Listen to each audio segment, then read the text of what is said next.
Hello friends, welcome to JJ Hindi smart class. நம்ம வீடியோவில் இன்றைக்கி என்ன பார்க்க போகிறோன்னா, மத்தியமாவோட 11th ரோமன் லெசனோட எஸ்ஸே தான் பார்க்க போகிறோம். லெசனோட எஸ்ஸேயில் நமக்கு இம்பார்ட்டண்ட்டாக வரக்கூடிய எஸ்ஸே வந்து மகாகவி சுப்பிரமணிய பாரதி, அப்துல் கலாம், ஹமாரா ராஜ் சின்கா 3 எஸ்ஸே. இந்த 3 எஸ்ஸேவும் படிக்கணும். இன்றைக்கி வந்து நம்ம இதில் வீடியோவில் என்ன பார்க்க போகிறோன்னா, மகாகவி சுப்பிரமணிய பாரதி அந்த எஸ்ஸே தான் பார்க்க போகிறோம்.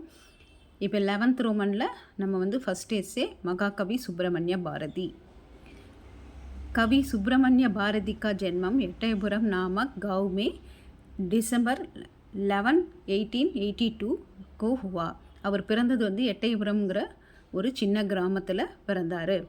உன்கா அசலி நாம் சுப்பையா தா. இவருடைய இயற்பெயர் பார்த்திங்கன்னா உன்கா அசலி நாம் இயற்பெயர் வந்து உன்கா அசலி நாம் சுப்பையா தா. இவரோட இயற்பெயர் வந்து சுப்பையா. உன்கே பிதா கா நாம் சின்னசாமி ஐயர் दात, माता का नाम लक्ष्मी अम्माल थे.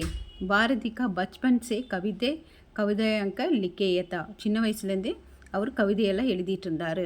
கவி மண்டலி மேம் பி பாக் லேத்தே ஹை. கவி மண்டலத்துலேயும் அவர் வந்து கலந்துக்கிட்டார், பங்கேற்றார். கவி மண்டலி மேம் பி பாக் லேத்தே தே. ஃபஸ்ட் பேராகிராஃப் உங்களுக்கு எல்லாம் தெரிஞ்சது தான். அவரோட அப்பா பேர் சின்னசாமி ஐயர், அம்மா பேர் லக்ஷ்மி அம்மாள்.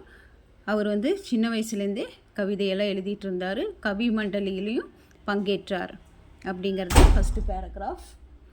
செகண்ட் பேராகிராஃப் பார்த்திங்கன்னா, பாரதி ने स्कूली शिक्षा के बाद इलाहाबाद में हिंदी प्रवेशिका परीक्षा पास की. அவர் வந்து ஹிந்தி பிரவேஷிகா எக்ஸாமில் பாஸ் ஆகியிருந்தார். அலகாபாத் ஷிஷா அவரோட படிப்பு வந்து அலகாபாத்க்கு ஹிந்தி பிரவேஷிகா பரீட்சா பாஸ் की. एट्टायपुरम के जमींदार के यहां कवि की रूप में आधार के साथ रखे. அவருடைய கவிதை இதில் மரியாதையாக அவரை நடத்தினார். எட்டயபுரம் ஜமீன்தார் அவரோட கவிதையை பார்த்து அவரை மரியாதையாக நடத்தினார். ஆதார் கே சாத் ரகே. ஸ்கூல் கே தமிழ் அத்தியாபக் பி ரகே. ஸ்கூலில் வந்து தமிழ் ஆசிரியராகவும் இருந்தார். ஃபிர் ஏ பத்திரிகா கே சக சம்பத்தக் பி ரகே. அப்புறம் வந்து பத்திரிகையில் வந்து ஒரு இணை ஆசிரியராகவும் இருந்தார். தேஷ்பக்தி பைல்னே ஏக் பத்திரிகா பி நிக்கலா. தேசபக்தியை பரப்பணுங்கிறதுக்கு வேண்டி இவரேவும் ஒரு பத்திரிகையை ஆரம்பித்தார். பாரதி ने स्कूल की शिक्षा के बाद इलाहाबाद में हिंदी की प्रवेशिका परीक्षा पास की. एट्टायपुरम के जमींदार के यहाँ कवि के रूप में आधार के साथ रखे.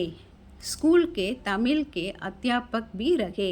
फिर एक पत्रिका के सह संपादक भी रहे. देश की भक्ति फैलाना एक पत्रिका भी निकला. தேசபக்தியை பரப்புறதுக்கு வேண்டி அவர் என்ன பண்ணார்னா அவரே ஒரு பத்திரிகையும் ஆரம்பித்தார். தேர்ட் பேராகிராஃப், பாரதிக்கு கவிதைக்கு தேஷ்பக்த் பாரிதே. அவருடைய கவிதையில் எல்லாமே தேசப்பற்று இருந்தது. இஸ்லியே இதனால் என்னாச்சுன்னா அங்கிரேஜி சர்க்கார்க்கே கவிதாவும் கே ஜப்த் கியா. அவருடைய கவிதைகள் எல்லாம் பறிமுதல் செய்தார். வே சர்க்கார் கே கைது சே பச்னே பாண்டிச்சேரி கயே. கைது பண்ணுறதுலேருந்து ஆங்கில அரசு கைது பண்ணுறதுலேருந்து தப்பிக்கிறதுக்கு வேண்டி அவர் என்ன பண்ணார்னா பாண்டிச்சேரி போனார். வகாம் அரவிந்த் அவுர் வேவுசு ஐயர் கே சாத் மிலே. அங்கே வந்து அரவிந்த் அப்புறம் வந்து வேவுசு ஐயரையும் அவர் மிலே அவங்கள சந்திக்கிறார். ஃபிர் மெட்ராஸ் ஆக்கர் திருப்பி மெட்ராஸ் வராரு. ஸ்வதேஷி மித்ரா கா சகசந்தப் வனே.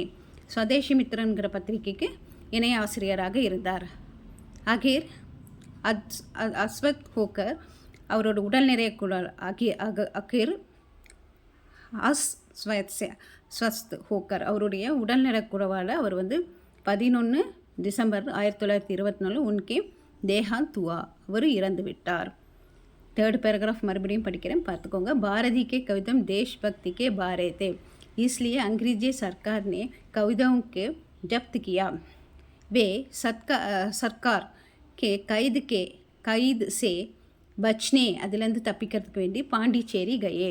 वहाँ अरविंद और वेवुसु अय्यर के साथ मिले. फिर मद्रास आकर स्वदेशी मित्रन के साथ सह संपादक बने. अगर की अस्वस्थ होकर 11 दिसंबर में 1921 उनका देहांत हुआ. இந்த எஸ்ஸேவை படித்து பாருங்கள். இந்த எஸ்ஸே வந்து ரொம்ப இம்பார்ட்டன்ட். மகாகவி சுப்பிரமணிய பாரதியார் ஆல்ரெடி நீங்கள் இந்த பாரதியார் பற்றி லெசன் தமிழ் புக்கிலலாம் படிச்சிருப்பீங்க. அதனால் எழுதுறதுக்கு ஈஸியாக இருக்கும். ஓகே ஃப்ரெண்ட்ஸ், இந்த எஸ்ஸே ப்ராக்டிஸ் பண்ணுங்கள். தேங்க்யூ. Bye bye.